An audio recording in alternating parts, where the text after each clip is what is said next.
जय हिंद दोस्तों दुनिया के सबसे कद्दावर और शक्तिशाली नेता श्री नरेंद्र मोदी जी हमारे देश के प्रधानमंत्री हैं और नरेंद्र मोदी से रिलेटेड करंट अफेयर्स के क्वेश्चन हर एग्जाम में पूछे ही जाते हैं। तो आज की इस वीडियो में हम प्रधानमंत्री नरेंद्र मोदी से रिलेटेड करंट अफेयर्स के जितने भी क्वेश्चन बनेंगे उन सभी को डिस्कस करेंगे और दोस्तों सभी क्वेश्चन को हम बिल्कुल डिटेल में विथ एक्स्ट्रा फैक्ट के साथ में डिस्कस करेंगे।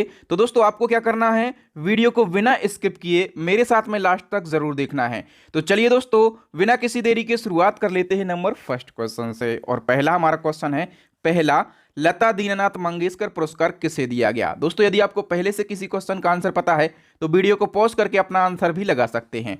तो जो पहला लता दीननाथ मंगेशकर पुरस्कार है ये प्रधानमंत्री नरेंद्र मोदी को दिया गया है। ठीक है, हम सारे इंपॉर्टेंट फैक्टों को कवर करेंगे क्योंकि ये जो फैक्ट हैं ये एज अ क्वेश्चन आपके एग्जाम में पूछे जाएंगे। तो जो लता मंगेशकर और उनके पिता दीननाथ मंगेशकर के सम्मान और समृद्धि में लता दीननाथ मंगेशकर पुरस्कार की शुरुआत करी गई। ये जो पुरस्कार है ये प्रतिवर्ष उस व्यक्ति को दिया जाएगा जिसने राष्ट्र और उसके लोगों के लिए योगदान दिया हो। ठीक है, तो इस पुरस्कार के लिए सबसे पहले पीएम नरेंद्र मोदी को दिया गया है। ठीक है, ये जो पुरस्कार समारोह है ये 24 अप्रैल 2022 को हुआ था। ओके, तो हम बात करें ये पुरस्कार नरेंद्र मोदी जी को तो मिला ही है, इनके साथ में ये पुरस्कार जो है ये गायक राहुल देशपांडे, अभिनेत्री आशा पारेख, अभिनेता जैकी श्रॉफ और एक संस्था है Nutan Mumbai tiffin box supplier charity trust. ठीक है, इसको भी ये प्रदान किया गया है। तो टोटल 4 व्यक्तियों को ये पुरस्कार दिया गया है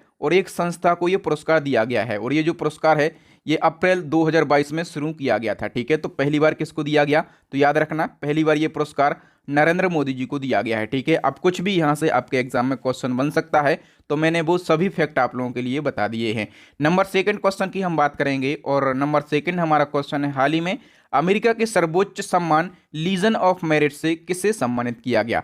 तो लीजन ऑफ मेरिट जो है ये अमेरिका का सर्वोच्च सम्मान है और ये किसको दिया गया है, ये भी पीएम नरेंद्र मोदी जी को दिया गया है। सी ऑप्शन सही हो जाएगा। मोदी जी को ये सम्मान क्यों दिया गया, तो भारत और अमेरिका की राजनीतिक साझेदारी को बढ़ाने के लिए यह सम्मान दिया गया है। नेक्स्ट क्वेश्चन की बात करेंगे, भूटान का सर्वोच्च नागरिक पुरस्कार नगदल पेलगी खोरलो से हाल ही में किसको सम्मानित किया गया है। तो याद रखना भूटान का जो सर्वोच्च नागरिक पुरस्कार है उसका नाम है नगदल पेलगी खोरलो और ये किसको दिया गया है, ये भी नरेंद्र मोदी को दिया गया है। हम बात करें ये इनको पुरस्कार किसने दिया है, तो भूटान के प्रधानमंत्री लोटे शेरिंग ने ये पुरस्कार दिया है नरेंद्र मोदी जी को। ठीक है, और मोदी जी को ये सम्मान शासन के तहत भूटान के प्रति भारत के मैत्रीपूर्ण दृष्टिकोण की सराहना के रूप में दिया गया। जैसे कोविड-19 का जब प्रकोप चल रहा था तब भारत ने भूटान को कई सारी वैक्सीन डोनेट करी थी, हम कह सकते हैं दान करी थी। ठीक है, तो इस प्रकार के मैत्रीपूर्ण व्यवहार अपने भूटान के साथ में चलते रहते हैं और इसी के चलते भूटान ने अपने देश के प्रधानमंत्री जी को ये सम्मान दिया है। आगे बढ़ेंगे और next and most important question है, कह रहा कि किसकी मूर्ति को स्टैच्यू ऑफ प्रॉस्पेरिटी यानी कि समृद्धि की मूर्ति नाम दिया गया जिसका अनावरण प्रधानमंत्री मोदी जी ने किया है। फटाफट से आंसर लगाइए, किसकी मूर्ति है, केम्पेगौड़ा की मूर्ति। ए ऑप्शन करेक्ट हो जाएगा। हम सारी डिटेल को कवर कर लेंगे। तो देखो दोस्तों बेंगलुरु के केम्पेगौड़ा अंतर्राष्ट्रीय हवाई अड्डे पर नाद प्रभु केम्पेगौड़ा की मूर्ति है और इस मूर्ति को क्या नाम दिया गया है, स्टैच्यू ऑफ प्रॉस्पेरिटी या फिर हिंदी में समृद्धि की मूर्ति नाम दिया गया है। और इसका अनावरण किसने किया है, पीएम नरेंद्र मोदी जी ने इसका अनावरण किया है। इस मूर्ति के जो मूर्तिकार हैं, ठीक है याद रखना, इस मूर्ति के जो मूर्तिकार हैं उनका नाम है राम सूतार। और राम सूतार अपने आप में एक फेमस पर्सनालिटी हैं। क्यों है, क्योंकि जो स्टैच्यू ऑफ यूनिटी है, ओके, गुजरात में स्टैच्यू ऑफ यूनिटी, इसके मूर्तिकार भी कौन है, राम सूतार हैं। ओके, ये जो प्रतिमा है स्टैच्यू ऑफ प्रॉस्पेरिटी, इसके निर्माण में 98 टन कांस्य लगा है, 120 टन स्टील का उपयोग किया गया है। अब हमें पता रहना चाहिए कि ये केम्पेगौड़ा की मूर्ति थी। तो ये केम्पेगौड़ा थे कौन, केम्पेगौड़ा जो हैं ये विजयनगर साम्राज्य के एक शासक हुआ करते थे। ओके, और इन्होंने 1537 में कर्नाटक की राजधानी बेंगलुरु शहर को बसाया था। तो याद रखना ये सभी फैक्ट जो हैं, इन फैक्टों में से कोई भी फैक्ट आपके एग्जाम में एज अ क्वेश्चन बन सकता है और आप कहेंगे सर ये तो हमने पढ़ा ही नहीं। मैंने तो पढ़ाया है लेकिन आपने नहीं पढ़ा तो इसमें मेरी कोई गलती नहीं है। और देखो दोस्तों, यदि आपको पूरे साल का करंट अफेयर्स इसी प्रकार से तैयार करना है कम समय में, क्योंकि आप वीडियो देखेंगे तो रोज एक वीडियो आता है उसमें 50 से 100 क्वेश्चन मैं लेके आता हूं, ठीक है। तो बहुत ही ज़्यादा समय लगेगा, आप वीडियो नहीं देख पाएंगे। तो वीडियो ना देखना हो और कम समय में पूरा करंट अफेयर्स कंप्लीट करना हो तो इस प्रकार से, जिस प्रकार से हम वीडियो में पढ़ाते हैं, ओके, यहाँ पर जैसे मैंने अभी आपको बताया है बिल्कुल डिटेल में और सारे इंपॉर्टेंट फैक्ट बताए हैं, तो इसी प्रकार से पूरा करंट अफेयर्स का निचोड़ मैंने ई बुक के अंदर समाहित कर दिया है। पूरे साल हमने मेहनत करी है और पूरे साल की मेहनत को एक ई बुक के अंदर स्टोर कर दिया है। जनवरी 2022 से और आज तक की अपडेट ई बुक है। 55 से ज़्यादा टॉपिक रहेंगे। इन टॉपिक के अलावा जितने भी इंपॉर्टेंट क्वेश्चन बन सकते हैं वो सभी मैंने इस ई बुक के अंदर स्टोर कर दिए हैं। ये तो एक साल की ई बुक है। यदि आपको पिछले 2 सालों की ई बुक बाय करना है तो हमारी सेकंड वाली ई बुक को बाय कर लें, ठीक है। दोनों ई बुक का लिंक कहां पर मिलेगा? इसी वीडियो के डिस्क्रिप्शन में। कई सारे स्टूडेंटों को परेशानी हो रही थी कि जो लिंक है वो वर्क नहीं कर रही है या फिर हम पेमेंट नहीं कर पा रहे हैं, तो हमारे कॉन्टैक्ट नंबर है 9630 82 94 64। क्या है? 9630 82 94 64। इस पे आप डायरेक्टली फ़ोन पे या फिर पेटीएम से पेमेंट करके अपना जो पेमेंट सक्सेसफुल का स्क्रीनशॉट है वो हमारे इसी नंबर के व्हाट्सएप पर भेजेंगे तो आपको within 5 second ebook मिल जाएगी, ओके। कोई भी परेशानी आ रही हो तो इसी नंबर पे आप व्हाट्सएप पर कांटेक्ट कर सकते हैं। ध्यान रखना, व्हाट्सएप पर, कॉल पर मैं रिस्पॉन्स नहीं दे पाऊंगा तो आप हमें व्हाट्सएप पर ही कांटेक्ट करें, ओके। नेक्स्ट हमारा क्वेश्चन है, पीएम नरेंद्र मोदी जी ने कहां पर 11वीं सदी के संत और समाज सुधारक रामानुजाचार्य की 216 फीट ऊंची प्रतिमा का अनावरण किया है? फटाफट से आप लोग भी आंसर लगाते जाइए।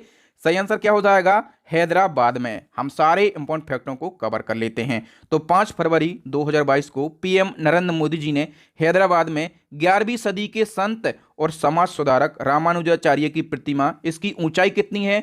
तो 216 फीट इसकी ऊंचाई है और इसका अनावरण किया है। इस प्रतिमा को नाम क्या दिया गया है? मोस्ट इंपॉर्टेंट फैक्ट है। तो इस प्रतिमा को नाम दिया गया है समानता की प्रतिमूर्ति, यानी कि स्टैच्यू ऑफ इक्वलिटी इसको नाम दिया गया है, ओके। नेक्स्ट क्वेश्चन है, पीएम नरेंद्र मोदी जी ने स्वतंत्रता सेनानी अल्लूरी सीताराम राजू की 30 फीट ऊंची कांस्य प्रतिमा का अनावरण किस जिले में किया है? फटाफट से आंसर लगाइए। सही आंसर क्या हो जाएगा? आंध्र प्रदेश के पूर्वी गोदावरी जिले में। बी ऑप्शन करेक्ट हो जाएगा। अब बारी आती है फैक्टों की। तो पीएम नरेंद्र मोदी जी ने 4 जुलाई 2022 को स्वतंत्रता सेनानी अल्लूरी सीताराम राजू की 30 फुट ऊंची कांस्य प्रतिमा का अनावरण किया है और इसका अनावरण कहां पर किया है? तो आंध्र प्रदेश के पूर्वी गोदावरी जिले में इसका अनावरण किया गया। जो अल्लूरी सीताराम राजू और उनके दोस्त कोमराव भीम हैं, इन दोनों के ऊपर एक फिल्म भी बन चुकी है और फिल्म सभी लोगों ने देखी होगी। फिल्म का नाम है RRR, ओके। और इस फिल्म में अल्लूरी सीताराम राजू का जो किरदार है ये रामचरण ने प्ले किया और कोमराव भीम का जो किरदार है ये जूनियर NTR ने प्ले किया। नेक्स्ट क्वेश्चन है, इंडिया गेट के पास ग्रैंड कैनपी में किस स्वतंत्रता सेनानी की प्रतिमा स्थापित हुई है? दोस्तों, इंडिया गेट के पास में स्थित है ग्रैंड कैनपी और यहां पर सुभाष चंद्र बोस की प्रतिमा स्थापित करी गई है। हम सभी इंपॉर्टेंट फैक्टों को डिस्कस करेंगे। दोस्तों, पीएम नरेंद्र मोदी जी ने इस प्रतिमा का अनावरण किया है, ओके। और ये जो प्रतिमा है ये जेट ब्लैक ग्रेनाइट से बनाई गई है। किससे? जेट ब्लैक ग्रेनाइट से ये बनाई गई है। ऊंचाई कितनी है? 28 फीट इसकी ऊंचाई है। और दोस्तों, जो ग्रैंड कैनपी है ये इंडिया गेट से 150 मीटर की दूरी पर स्थित है। और ये जो पूरा ग्रैंड कैनपी है, मैं आपको यहाँ पर बता दूं, इस पूरे ग्रैंड कैनपी की जो हाइट है ये कितने फीट है? 73 फीट। और जो सुभाष चंद्र बोस की प्रतिमा स्थापित करी गई है इसकी हाइट कितनी है? तो 28 फीट मूर्ति की हाइट है, ओके। और दोस्तों, जो कैनपी आप देख पा रहे होंगे इसका डिजाइन किसने तैयार किया? तो इस कैनपी का डिजाइन जो है ये एडविन लुटियन ने तैयार किया। और दोस्तों, इस कैनपी में ये तो सुभाष चंद्र बोस की प्रतिमा अभी स्थापित करी गई है, इससे पहले खाली था क्या? बिल्कुल खाली था। बहुत पहले की यदि हम बात करें तो किंग जॉर्ज पंचम की 50 फीट जो मूर्ति है पहले इसमें स्थापित थी, लेकिन स्वतंत्रता के बाद में जॉर्ज पंचम की मूर्ति का व्यापक विरोध हुआ और इस मूर्ति को 1968 में हटा दिया गया। तो 1968 से ये जो कैनपी आप देख पा रहे होंगे ये खाली थी। फिर पीएम मोदी जी ने सुभाष चंद्र बोस की प्रतिमा इसमें लगवा दी है, स्थापित करवा दी है, ओके। नेक्स्ट क्वेश्चन है, पीएम नरेंद्र मोदी ने किस राज्य में हनुमान जी की 108 फीट ऊंची प्रतिमा का अनावरण अप्रैल 2022 में किया है? तो हनुमान जी की 108 फीट ऊंची प्रतिमा का अनावरण जो है पीएम नरेंद्र मोदी जी ने किया है और किस राज्य में किया है? गुजरात में इसका अनावरण किया गया, ओके। और गुजरात के किस स्थान पर? तो गुजरात के मोरबी में इसका अनावरण किया गया है, याद रखना।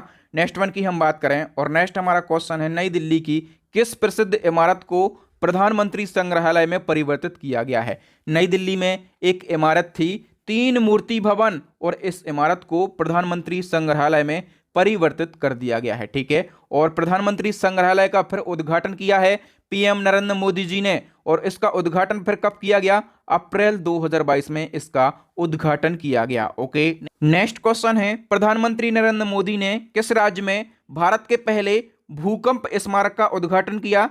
तो भारत के पहले भूकंप स्मारक का जो उद्घाटन है ये पीएम नरेंद्र मोदी जी ने किया है। कहां पर? गुजरात के कच्छ जिले में। कहां पर? गुजरात के कच्छ जिले में इसका उद्घाटन किया गया। नेक्स्ट वन की हम बात करें तो पीएम मोदी जी ने श्री संत तुकाराम महाराज शिला मंदिर का उद्घाटन कहां पर किया है? तो श्री संत तुकाराम महाराज शिला मंदिर का जो उद्घाटन है ये पुणे में किया गया है। कहां पर? पुणे में इसका उद्घाटन किया गया है। ठीक है, जून 2022 में इसका उद्घाटन किया है पीएम नरेंद्र मोदी जी ने। जो संत तुकाराम है ये 17वीं शताब्दी के एक वारकरी संत और कवि थे। नेक्स्ट वन की हम बात करें, और नेक्स्ट हमारा क्वेश्चन है, हाल ही में पीएम नरेंद्र मोदी जी ने प्रति वर्ष किस तारीख को नेशनल स्टार्टअप डे के रूप में मनाने की घोषणा की है? तो नेशनल स्टार्टअप डे कब मनाया जाएगा? ये 16 जनवरी को मनाया जाएगा। सी ऑप्शन करेक्ट हो जाएगा। ठीक है, और इस दिवस को मनाने का उद्देश्य क्या है? तो स्टार्टअप के कल्चर को भारत के दूर दराज तक के इलाकों में पहुंचाना, इसको मनाने का प्रमुख उद्देश्य है। स्टार्टअप है क्या? तो किसी व्यवसाय को नई तरीके से करना या नया काम काज शुरू करना, जिससे कुछ लोग साथ मिलकर कंपनी की नींव रखते हैं, और इसको क्या कहा जाता है? इंक्यूबेशन कहा जाता है। नेक्स्ट हमारा क्वेश्चन है, और ये क्वेश्चन मोस्ट इंपॉर्टेंट भी है, स्वच्छ भारत क्रांति पुस्तक की प्रस्तावना किसने लिखी? जो स्वच्छ भारत क्रांति बुक है इसकी प्रस्तावना लिखी है प्रधानमंत्री नरेंद्र मोदी जी ने। हम बुक के बारे में डिटेल को कवर कर लेते हैं। तो स्वच्छ भारत क्रांति बुक जो है इसका विमोचन किसने किया है? गजेंद्र सिंह शेखावत ने। ये केंद्रीय जल शक्ति मंत्री हैं। तो गजेंद्र सिंह शेखावत और स्मृति ईरानी दोनों ने नई दिल्ली में इस बुक का विमोचन किया है। और इस बुक के राइटर कौन है? परमेश्वरन अय्यर। और इस पुस्तक की जो प्रस्तावना है, प्रस्तावना किसने लिखी है? पीएम नरेंद्र मोदी जी ने। ओके, तो याद रखना ये 4-5 बातें मैंने जो बताई हैं ये सभी बातें आपके एग्जाम के लिए बहुत ही ज़्यादा महत्वपूर्ण हो जाती हैं। और दोस्तों, मेरे पढ़ाने का तरीका और कंटेंट की क्वालिटी यदि आपको अच्छी लग रही हो तो अभी के अभी वीडियो को लाइक एंड शेयर कर दीजिए। नेक्स्ट क्वेश्चन है, प्रधानमंत्री नरेंद्र मोदी ने अक्टूबर 2022 में मिशन स्कूल ऑफ एक्सीलेंस का उद्घाटन गुजरात के किस नगर में किया है? तो गुजरात में मिशन स्कूल ऑफ एक्सीलेंस का उद्घाटन किया गया। लेकिन गुजरात के किस नगर में इसका उद्घाटन किया गया है? तो गुजरात के अडालज में इसका उद्घाटन किया गया है। ओके, हम बात करें तो 19 अक्टूबर 2022 को इसका उद्घाटन किया गया है। गुजरात के गांधीनगर जिले के अडालज नगर में इसका उद्घाटन किया गया है। इस मिशन में गुजरात में नई कक्षाओं, स्मार्ट कक्षाओं, कंप्यूटर प्रयोगशालाओं की स्थापना और राज्य में स्कूलों के इंफ्रास्ट्रक्चर के आधुनिकीकरण से शिक्षा के स्तर को मजबूत करने में मदद मिलेगी। नेक्स्ट वन की हम बात करें तो हाल ही में जारी एक रिपोर्ट के अनुसार सबसे लोकप्रिय नेताओं की सूची में कौन शीर्ष पर हैं? तो देखिए दोस्तों, अभी एक रिपोर्ट जारी करी गई है और इसमें सबसे लोकप्रिय नेताओं की हम बात करें तो वो हैं नरेंद्र मोदी जी। यदि हम डिटेल की बात करें तो ये जो रिपोर्ट है ये जनवरी 2022 में अमेरिका की एक एजेंसी है मॉर्निंग कंसल्ट पॉलिटिकल इंटेलिजेंस, और इसने सबसे लोकप्रिय नेताओं की सूची जारी करी है। इसमें भारत के प्रधानमंत्री नरेंद्र मोदी पहले स्थान पर हैं और मैक्सिको के राष्ट्रपति लेपेज ऑब्रेडोर दूसरे स्थान पर हैं। इटली के प्रधानमंत्री मारियो द्रागी जो हैं ये तीसरे स्थान पर हैं। ठीक है, तो हमारे देश के लिए ये गर्व की बात है कि पीएम नरेंद्र मोदी जो ये पहले स्थान पर हैं। ओके, नेक्स्ट क्वेश्चन है, प्रधानमंत्री नरेंद्र मोदी ने जरूरतमंद छात्रों के लिए एक शैक्षिक परिसर मोदी शैक्षणिक संकुल के पहले चरण का उद्घाटन कहां पर किया है? तो मोदी शैक्षणिक संकुल के पहले चरण का जो उद्घाटन है ये अहमदाबाद में किया गया है। सी ऑप्शन करेक्ट हो जाएगा। तो इस परियोजना का उद्देश्य क्या है? तो छात्रों को समग्र विकास के लिए जो जरूरतमंद सुविधाएं हैं वो मोदी शैक्षणिक संकुल में दी जाएंगी। ठीक है, इसका उद्घाटन किया गया है गुजरात के अहमदाबाद में। नेक्स्ट हमारा क्वेश्चन दोस्तों, प्रधानमंत्री नरेंद्र मोदी ने दुनिया के पहले सीएनजी टर्मिनल की आधारशिला किस राज्य में रखी है?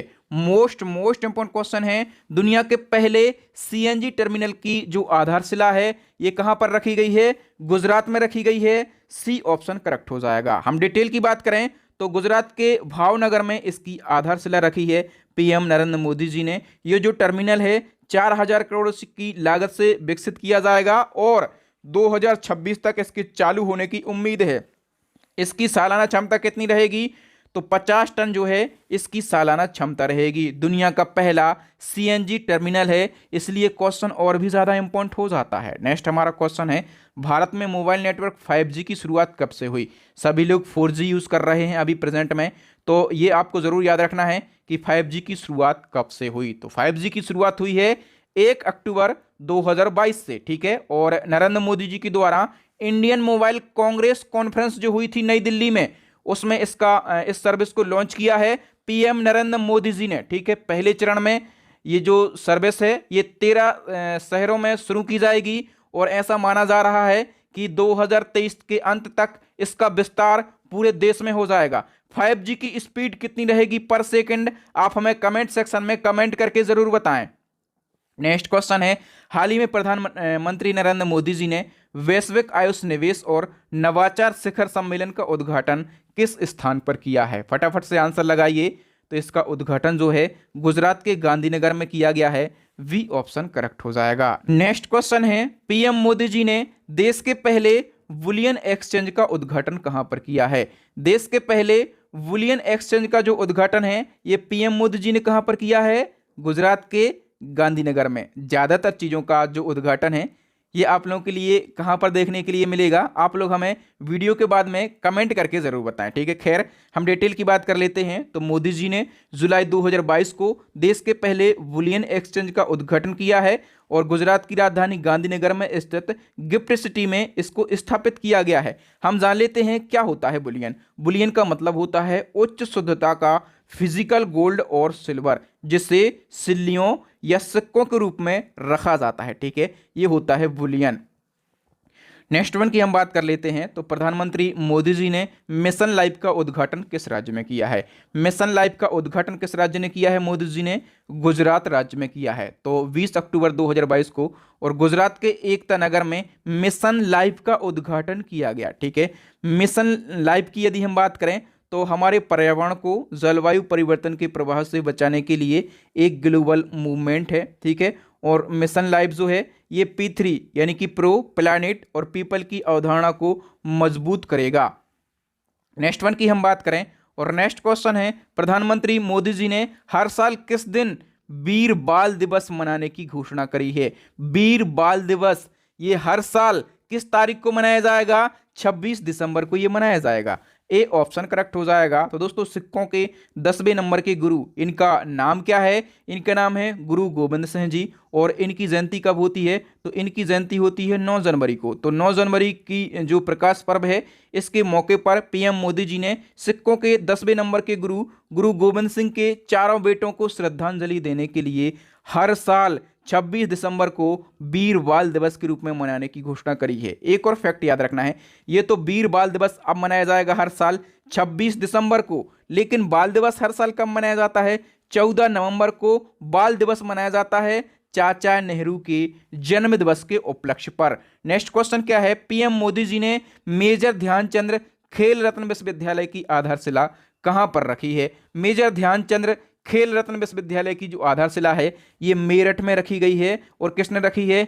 पीएम नरेंद्र मोदी जी ने। नेक्स्ट क्वेश्चन है, विदेशियों के लिए आयुष वीजा जारी करने की घोषणा किसके द्वारा करी गई? तो विदेशियों के लिए आयुष वीजा जारी करने की जो घोषणा है ये पीएम नरेंद्र मोदी जी ने करी है। नेक्स्ट क्वेश्चन है, विश्व के पहले नैनो तरल यूरिया संयंत्र का उद्घाटन कहां पर किया गया? दोस्तों दुनिया के पहले नैनो तरल यूरिया संयंत्र का उद्घाटन जो है ये अपने देश भारत में किया गया है। कहां पर? गुजरात राज्य में। और गुजरात के कहां पर? गांधीनगर में। ए ऑप्शन करेक्ट हो जाएगा। और देखो दोस्तों गुजरात राज्य में ये जो तरल यूरिया नैनो संयंत्र है ये 175 करोड़ रुपए की लागत से बनाया गया है। इसका लक्ष्य क्या है?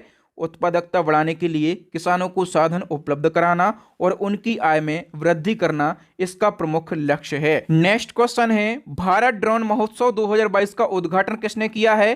तो उद्घाटन तो नरेंद्र मोदी जी ने किया है, ठीक है। और हम बात करें कि उद्घाटन कहां पर किया गया है इस महोत्सव का, तो ये जो है ये भारत का सबसे बड़ा ड्रोन महोत्सव है और इसका उद्घाटन किया है पीएम मोदी जी ने नई दिल्ली के प्रगति मैदान में। और इस महोत्सव में 70 अलग अलग प्रकार के ड्रोनों का प्रदर्शन किया गया है, ठीक है। और एक विशेष प्रकार की तकनीक से बनने वाली ड्रोन टैक्सी प्रोटोटाइप को भी प्रदर्शित किया गया है। यहां पर आप लोग इसको फोटो में भी देख पा रहे होंगे। नेक्स्ट हमारा क्वेश्चन क्या है, नरेंद्र मोदी जी के नए सलाहकार कौन बने हैं? New adviser of PM Narendra Modi ji कौन बने हैं दोस्तों? Tarun Kapoor. B option correct हो जाएगा। इसी क्रम में एक और क्वेश्चन है कि पीएम नरेंद्र मोदी जी के नए निजी सचिव यानी कि प्राइवेट सेक्रेटरी कौन बने हैं? सही आंसर हो जाएगा विवेक कुमार बने हैं। नेक्स्ट हमारा क्वेश्चन है दोस्तों, कर्मयोद्धा ग्रंथ पुस्तक किसके जीवन से प्रेरित होकर लिखी गई है? जो बुक है कर्मयोद्धा ग्रंथ, ये पीएम नरेंद्र मोदी जी के जीवन पर बेस ये बुक है, ठीक है।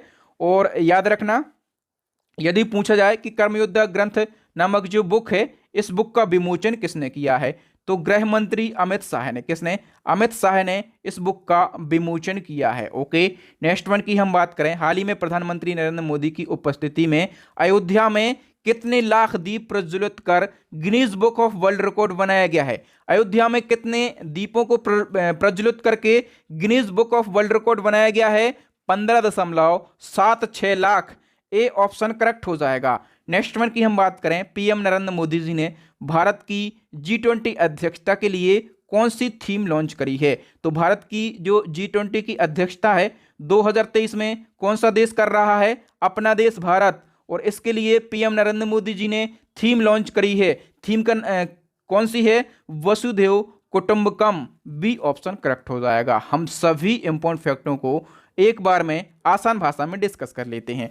तो 18वें G20 शिखर सम्मेलन 2023 की अध्यक्षता कौन कर रहा है?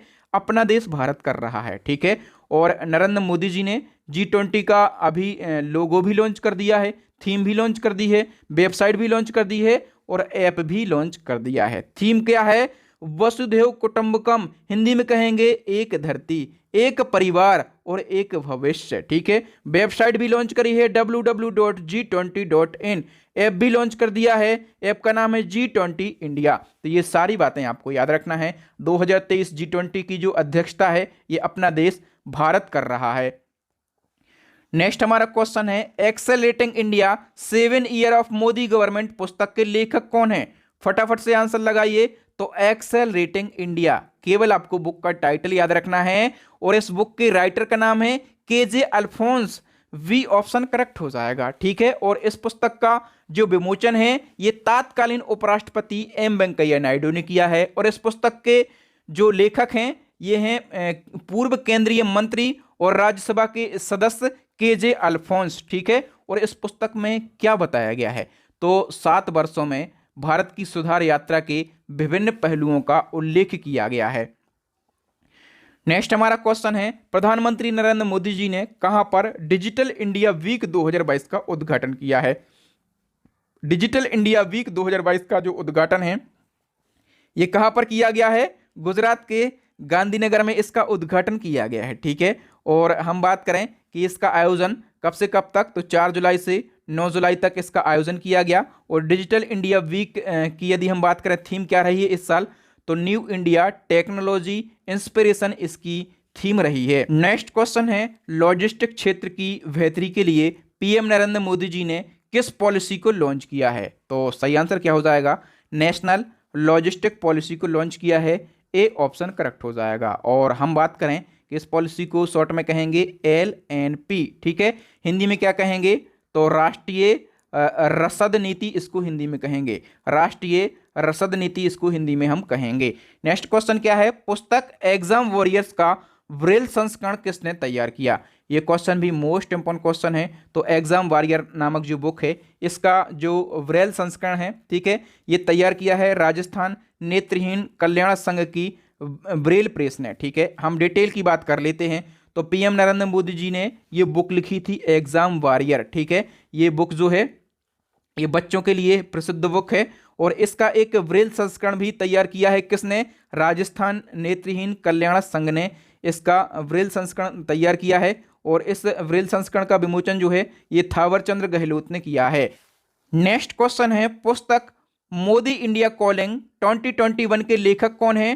तो सही आंसर हो जाएगा चांदमल कुमावत जो हैं ये इस बुक के राइटर हैं, ठीक है। और हम बात करें इस पुस्तक में तो पीएम नरेंद्र मोदी जी की 107 विदेश यात्राओं का उल्लेख किया गया है, ठीक है। ये भी इंपॉर्टेंट बुक है। नेक्स्ट क्वेश्चन है अतुल्य भारत अभियान के ब्रांड एम्बेसडर कौन है? Important question. अतुल्य भारत अभियान के जो ब्रांड एम्बेसडर हैं ये प्रधानमंत्री नरेंद्र मोदी जी हैं, ठीक है। नेक्स्ट हमारा क्वेश्चन है जहाजरानी मंत्रालय यानी कि मिनिस्ट्री ऑफ शिपिंग का नाम बदलकर क्या कर दिया गया है? तो जहाजरानी मंत्रालय का नाम जो है ये बंदरगाह है जहाजरानी और जलमार्ग मंत्रालय कर दिया गया है। ए ऑप्शन करेक्ट हो जाएगा, ठीक है। नेक्स्ट हमारा क्वेश्चन है इसी क्रम में मोटेरा स्टेडियम और इस स्टेडियम को सरदार पटेल क्रिकेट स्टेडियम के नाम से भी जाना जाता था, इसका नाम बदलकर क्या कर दिया गया है? तो मोटेरा स्टेडियम का नाम जो है ये नरेंद्र मोदी स्टेडियम कर दिया गया है। ए ऑप्शन करेक्ट हो जाएगा, ठीक है। ये जो स्टेडियम है ये कहां पर स्थित है? तो गुजरात के अहमदाबाद में, ठीक है। गुजरात के अहमदाबाद में ये स्टेडियम स्थित है। नेक्स्ट क्वेश्चन क्या है? प्रधानमंत्री नरेंद्र मोदी जी ने लोकसभा टीवी और राज्यसभा टीवी को मिलाकर किस नाम से एक नया टीवी चैनल लॉन्च किया है? दोस्तों मोदी जी ने लोकसभा टीवी और राज्यसभा टीवी को कर दिया है मर्ज और एक नया टीवी चैनल लॉन्च किया है। इस नए टीवी चैनल का नाम क्या है? संसद टीवी। ए ऑप्शन करेक्ट हो जाएगा। नेक्स्ट क्वेश्चन है सिक्किम के जवाहरलाल नेहरू रोड का नया नाम क्या हो गया है? जवाहरलाल नेहरू रोड और ये सिक्किम का है, इसका नया नाम जो है नरेंद्र मोदी मार्ग कर दिया गया है। डी ऑप्शन करेक्ट हो जाएगा। नेक्स्ट क्वेश्चन है पीएम श्री योजना जिसे हाल ही में लॉन्च किया गया है किस क्षेत्र से संबंधित है? तो पीएम श्री योजना जो है ये शिक्षा के क्षेत्र से संबंधित है, ठीक है। और हम बात करें कि ये जो योजना है इसका फुल फॉर्म क्या है? तो पीएम श्री में जो श्री टर्म है इसका फुल फॉर्म है स्कूल फॉर राइजिंग इंडिया, ठीक है। और हम बात करें इस योजना के तहत में क्या होगा? तो पूरे भारत में 14,500 स्कूलों का विकास और उन्नयन किया जाएगा और इनको मॉडल स्कूल के रूप में डेवलप किया जाएगा। कितने स्कूलों को? 14,500 स्कूलों को। नेक्स्ट हमारा क्वेश्चन है हाल ही में सेरावीक वैश्विक ऊर्जा और पर्यावरण लीडरशिप पुरस्कार किसे दिया गया है? दोस्तों ये जो पुरस्कार है ये प्रधानमंत्री नरेंद्र मोदी जी को दिया गया है, ठीक है। कब दिया गया था ये पुरस्कार इनको? तो फरवरी 2022 में इनको ये पुरस्कार दिया गया था। कैम्ब्रिज एनर्जी रिसर्च एसोसिएट के द्वारा इनको वैश्विक ऊर्जा और पर्यावरण लीडरशिप पुरस्कार दिया गया था। इनको ये पुरस्कार क्यों दिया गया? तो देश और दुनिया में भावी ऊर्जा जरूरतों को पूरा करने के लिए सतत विकास में उनकी प्रतिबद्धता के लिए मोदी जी को यह पुरस्कार दिया गया है। नेक्स्ट हमारा क्वेश्चन है कि सितंबर 2022 में प्रधानमंत्री नरेंद्र मोदी ने किस राज्य में डोनीपोलो हवाई अड्डे का उद्घाटन किया है? डोनीपोलो हवाई अड्डे का उद्घाटन प्रधानमंत्री नरेंद्र मोदी जी ने अरुणाचल प्रदेश में किया है। ओके, इसी क्रम में नेक्स्ट वन की बात करें तो किस शहर में आयोजित वर्ल्ड डेयरी सम्मेलन का उद्घाटन पीएम नरेंद्र मोदी जी ने किया है? वर्ल्ड डेयरी सम्मेलन का उद्घाटन मोदी जी ने कहां पर किया है? ग्रेटर नोएडा में किया है, ठीक है। और हम बात करें कि वर्ल्ड डेयरी जो समिट हुआ है इसका विषय क्या है? पोषण आजीविका के लिए डेयरी, ठीक है। और इस समिट में भारत और दुनिया भर से जो लोग डेयरी से जुड़े हैं ऐसे 50 देशों के करीब 1500 प्रतिभागियों ने हिस्सा लिया है। और भारत में 48 साल बाद यानी कि 1974 के बाद में वर्ल्ड डेयरी समिट का आयोजन किया गया है। एक और फैक्ट याद रखना है कि दूध का सबसे बड़ा उत्पादक देश कौन सा है? दूध का सबसे बड़ा उत्पादक देश जो है ये है अपना प्यारा देश भारत। नेक्स्ट वन की हम बात कर लेते हैं। नेक्स्ट क्वेश्चन है राज्यों के पर्यावरण मंत्रियों का जो राष्ट्रीय सम्मेलन है ये गुजरात के किस शहर में आयोजित हुआ है जिसका उद्घाटन पीएम नरेंद्र मोदी जी ने किया है? तो दोस्तों राज्यों के पर्यावरण मंत्रियों का जो राष्ट्रीय सम्मेलन है ये गुजरात के एकता नगर में हुआ है और इसका उद्घाटन किसने किया? पीएम नरेंद्र मोदी जी ने इसका उद्घाटन किया है। दोस्तों नेक्स्ट वन की हम बात करें सोमनाथ मंदिर ट्रस्ट के नए अध्यक्ष कौन बन गए हैं? फटाफट से आंसर लगाइए, वेरी वेरी इंपॉर्टेंट क्वेश्चन है। सोमनाथ मंदिर ट्रस्ट के जो न्यू चेयरमैन हैं ये खुद प्रधानमंत्री नरेंद्र मोदी जी बन गए हैं। ए ऑप्शन करेक्ट हो जाएगा। दोस्तों यदि आपको मेरे पढ़ाने का तरीका, कंटेंट की क्वालिटी पसंद आ रही है ना तो प्लीज वीडियो को लाइक करके हमें मोटिवेट जरूर कर दें। इस वीडियो के लाइक का हम एम रखते हैं 5K लाइक। यदि आप 5K लाइक देते हैं, 5000 लाइक करते हैं इस वीडियो पर, तो इसी प्रकार के जो इंपॉर्टेंट टॉपिक हैं वो बहुत ही डिटेल में और आसान भाषा में मैं जरूर आप लोगों के लिए लेकर आऊंगा। नेक्स्ट हमारा क्वेश्चन है, भारत के वर्तमान प्रधानमंत्री हैं नरेंद्र मोदी जी, सभी लोग जानते हैं। ये किस क्रम के प्रधानमंत्री हैं? फटाफट से आंसर लगाइए। नरेंद्र मोदी जी जो हैं ये 14वें नंबर के प्रधानमंत्री हैं, ठीक है। 2014 से ये अब तक हमारे देश के प्रधानमंत्री हैं। कौन से नंबर के हैं? 14वें नंबर के। एक और मोस्ट इंपॉर्टेंट क्वेश्चन है कि मोदी जी के जीवन पर एक फिल्म बन चुकी है। इस फिल्म का नाम है पीएम नरेंद्र मोदी, और इस फिल्म में मोदी जी की भूमिका किस एक्टर ने निभाई है? फटाफट से आंसर लगाइए। जो मोदी जी की बायोपिक फिल्म बनी है पीएम नरेंद्र मोदी जी, इसमें मोदी का जो रोल है ये किस एक्टर ने प्ले किया है? विवेक ओबराय ने प्ले किया है, ठीक है। और ये जो फिल्म है ये कब रिलीज हुई थी? 2019 में। और जो पीएम नरेंद्र मोदी जी फिल्म है, इस फिल्म के डायरेक्टर आपके एग्जाम में पूछे जाएंगे। डायरेक्टर का नाम क्या है? उमंग कुमार इस फिल्म के डायरेक्टर का नाम है, ठीक है। तो आपको मजा आ रहा है पढ़ने में कि नहीं? मजा आ रहा है तो फटाफट से लाइक कर दीजिए। नेक्स्ट क्वेश्चन है, आजादी के बाद में जन्मे और प्रधानमंत्री के पद पर आसीन होने वाले व्यक्ति कौन है? ऐसे व्यक्ति, ऐसे पहले व्यक्ति जो आजादी के बाद जन्मे हैं और प्रधानमंत्री भी बने हैं, उनका नाम क्या है? उनका नाम है नरेंद्र मोदी। आप लोग को पता होगा कि हम आजाद कब हुए? 1947 में। और मोदी जी का जन्म कब हुआ? 17 सितंबर को मोदी जी का बर्थडे होता है ना, तो 17 सितंबर 1950 को मोदी जी जन्मे। तो ये प्रश्न याद रखना है। एक और प्रश्न आपके एग्जाम में बनेगा, तो ये फैक्ट जो है ये भी आपको याद रखना है कि आजादी के बाद जन्मे और राष्ट्रपति के पद पर आसीन होने वाले व्यक्ति का नाम बताइए। तो आप क्या कहेंगे? उनका नाम क्या है? द्रौपदी मुर्मू। क्या नाम है उनका? द्रौपदी मुर्मू। इनका जन्म कब हुआ था मुर्मू जी का? तो इनका जन्म जो है ये 1958 को हुआ था, ठीक है। तो आजादी के बाद जन्मे प्रधानमंत्री कौन? नरेंद्र मोदी जी। आजादी के बाद जन्मी और राष्ट्रपति बनी कौन? द्रौपदी मुर्मू जी, ठीक है। ये जो जनरली ये जो फैक्ट मैं बताता हूं ये किसी बुक में आपको नहीं मिलेंगे, ठीक है। लेकिन जब एग्जामिनर क्वेश्चन बनाता है ना तो इसी प्रकार के क्वेश्चन बनाता है और आप कहते हैं अरे यार मैं क्या क्लिक कर दूं 4 में से, ठीक है। तो आप इस प्रकार से यदि पढ़ना चाहते हैं तो हमारी ये जो करंट अफेयर्स की ई बुक है बहुत ही बेहतरीन तरीके से और इसमें बहुत ही बेहतरीन फैक्टों को संकलित किया गया है। ऐसे फैक्ट जहां से एग्जामिनर क्वेश्चन बनाएगा, ये हमारी टीम ने पूरी मेहनत करके ई बुक बनाई है। तो इस ई बुक को आप बाय कर सकते हैं, ठीक है। 1 साल का करंट अफेयर्स पढ़ना है तो आप हमारी फर्स्ट वाली ई बुक को बाय करें। पिछले 2 सालों का करंट अफेयर्स पढ़ना है, दूसरी वाली ई बुक को बाय करें। दोनों अपडेट ई बुक हैं आज तक की, और दोनों ई बुक का लिंक कहां पर मिलेगा? इसी वीडियो के डिस्क्रिप्शन में। दिक्कत परेशानी समस्या यदि कोई आए तो हमारा व्हाट्सएप नंबर डिस्क्रिप्शन में है, आप हमसे कांटेक्ट कर सकते हैं। तो थैंक यू दोस्तों। अब next and last question, challenging question है आपके लिए। इसका आंसर कमेंट सेक्शन में कमेंट करके बताना है कि आईसीसी महिला ओडीआई वर्ल्ड कप के इतिहास में सबसे ज्यादा विकेट लेने वाली गेंदबाज कौन बनी है। आप लोगों के लिए 4 ऑप्शन है और फोटो भी मैंने लगा दी है। फोटो से यदि आप पहचान कर सकते हैं तो आंसर कमेंट सेक्शन में कमेंट करके बताएं। वीडियो अच्छा लगा हो तो वीडियो को लाइक करें, अपने भाई बहनों के साथ में, दोस्तों के साथ में।